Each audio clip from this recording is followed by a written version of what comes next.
This is what the military had to declare. General Douglas MacArthur about the UFO wave of 1957. He was the most publicized and controversial U.S. soldier of the 20th century. He led the Pacific War against Japan, assumed command of UN forces during the Korean War, before the end of which he was relieved of his duties on April 11, 1951, due to disagreements with American President Harry Truman. MacArthur had stated that Eisenhower promoted to commander-in-chief that he was a good employee, quote unquote. An elite group of scientists and military officers gathered at a meeting in New York in 1958. Their purpose was to discuss UFOs, and the main speaker at the meeting was none other than Douglas MacArthur. His record as commander-in-chief in the Pacific Theater during World War II and his conflict with Harry Truman during the Korean War have been the subject of many books. Less well known is that the general had knowledge of the UFO phenomenon. He even became obsessed with the subject and feared that UFOs were hostile invaders from another planet. After the massive UFO wave of 1957, many encounters took place across the country. The U.S. Air Force, which had tried to get involved in flying UFO activity in 1955, as reported in the Blue Book report, page 14, reports a shoot-down. Elsewhere, it reports some sort of dispute. The CIA is organizing the cover-up of the whole UFO phenomenon, it appeared at that time, and as the news media at large viewed the whole UFO affair as a carnival. But General MacArthur knew better. At the 1958 meeting, he said he believed that an alien military force was investigating this planet and would make a massive invasion. He said that they should develop weapons and a plan to deal with these invaders. Details of the meeting were kept secret for years until MacArthur's death in 1964. In an interview with columnist Henry Taylor in 1955, MacArthur had already publicly revealed his concern about UFOs and their potential impact on our culture. And then in his retirement in Manhattan, he came to the conclusion that UFOs were real and posed a terrible threat. During the World War and after the war, he was occupying commander of Japan and its transformation into a republic. So it bothered him that the official U.S. Air Force position was that UFOs were weather balloons, hoaxes, and shooting stars, etc. He thought the public should know the truth, at least the truth as he saw it. General MacArthur began collecting information on UFOs during World War II. Mysterious Foo Fighter flying orbs appeared in the European theater of war in 1943. But reports of their sightings were not about aliens because they were believed to be secret German devices.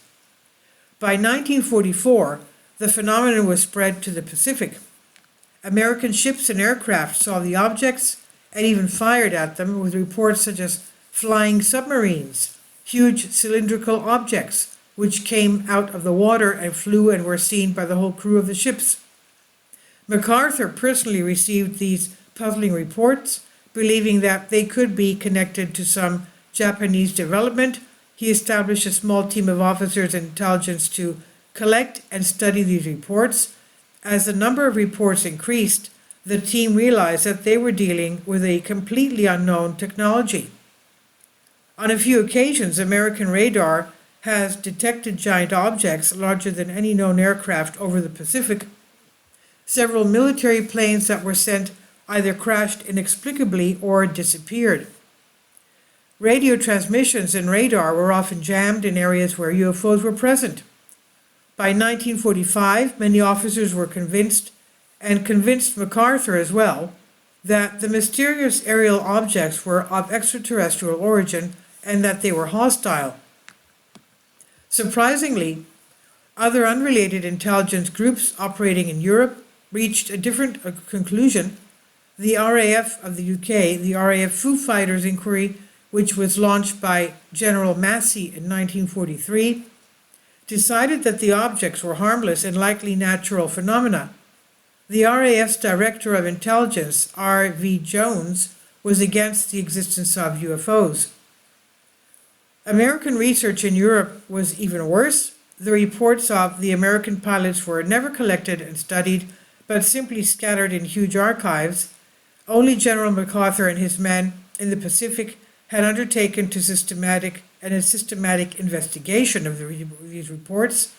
When the war ended in 1945, the Foo Fighters had been forgotten. Others continued to be seen around the Pacific, particularly around the Japanese island of Okinawa, where the U.S. established their first atomic air bases. These reports continued to pile up in MacArthur's office. The general had all the tentacles of his secret intelligence spread around the world. This is evidenced by the strange incident in Britain in the autumn of 1946. Northern Europe was inundated with ghost rockets, quote unquote. Unidentified cigar-shaped flying objects appeared over Norway, Sweden, Finland, and even further south to Greece and Morocco. The Nordic countries launched investigations, fearing that these rockets were of Russian origin. The Russians had no rockets at the time, and most of the top German rocket scientists had been captured by the Americans to work in America to develop the new technology on behalf of America, such as the father of rockets, Werner von Braun. Shortly after the decline of the Phantom rocket wave, quote unquote, the RAF received a report that a rocket had fallen outside of London. This was never disclosed to the press, but was said to be a hoax. The intelligence officer who had investigated it they were trying to keep it a secret, but within days a telegram reached the RAF commander. It was from Douglas MacArthur in Japan, and he asked for details about the unidentified missile that had fallen in England. Apparently the general was up to date on everything going on everywhere, especially the reports of unidentified objects. When he retired from civilian life, actually he was fired by President Truman, MacArthur maintained his interest in UFOs. In one of his last public appearances and a speech he gave at West Point, he said that, quote, "The next war will be fought with beings from outer space. All nations must unite because the next war will be interplanetary," end quote. The speech was widely reported in the press at the time, but was later forgotten. To some, he was the trouble of an old man. He was 84 years old when he died, who talked a lot. In 1962, John F. Kennedy invited the general to the White House, and they spent 2 hours together in private conversation.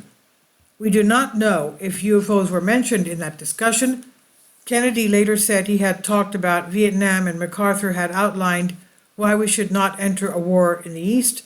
Shortly thereafter, President Kennedy announced that he was going to allocate billions of dollars to the space program designed to put a man on the moon by the end of the decade. And eventually he was assassinated. They ignored Douglas MacArthur's advice on the Vietnam War. And this I've translated to you from a Greek article. Please leave your comments, and thank you for your support.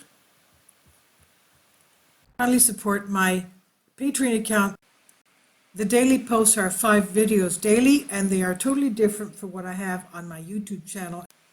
Thank you so much for your support, and that you find all my content so interesting. You'll find the Patreon account details in the description box below.